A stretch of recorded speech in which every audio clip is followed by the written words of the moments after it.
ചിട്ടി സാമ്പത്തിക തട്ടിപ്പ് കേസിൽ പ്രതിയായ നിർമ്മൽ കൃഷ്ണയ്ക്കെതിരെയുള്ള അന്വേഷണം CBIക്ക് വിട്ടിരിക്കുകയാണ്. 2017 കേസാണ്. രാഹുൽ ജി നാഥ് നമുക്കൊപ്പം വിവരങ്ങളുമായി ചേരുന്നുണ്ട്. രാഹുൽ, ഇപ്പോൾ നിക്ഷേപകരിൽ നിന്ന് ഏകദേശം 600 കോടി കവർന്നു. അത് വലിയൊരു തുകയാണ്. നിക്ഷേപകരുടെ വ്യാപകമായ പരാതിയുണ്ട്. ഇത്രയും വർഷങ്ങൾക്ക് മുൻപ് നടന്നൊരു സംഭവമാണ്. ഇപ്പോൾ ഈ CBIക്ക് വിടാനുള്ള ഒരു സാഹചര്യം എന്താണ്?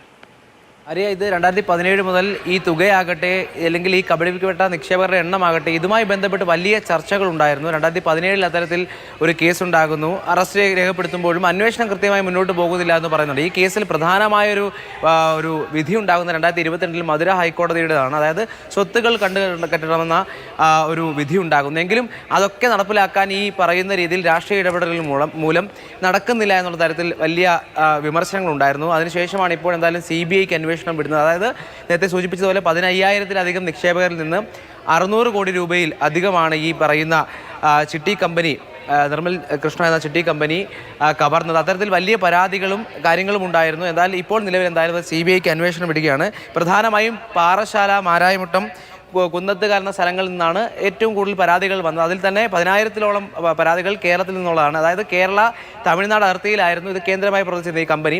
അങ്ങനെ ചിട്ടിക്ക് വേണ്ടി ആളുകളെ വിളിക്കുന്നു. അങ്ങനെ ഈ പറയുന്ന പോലെ പണം കവർന്നുകൊണ്ട് വലിയ കോളിളക്കം സൃഷ്ടിച്ച ഒരു സംഭവമായിരുന്നു. അന്ന് വലിയ ചർച്ചയായിരുന്നു. എന്തായാലും ഇപ്പോൾ അത് അന്വേഷണം CBIക്ക് കൈമാറിയിരിക്കുകയാണ്. ആര്യ.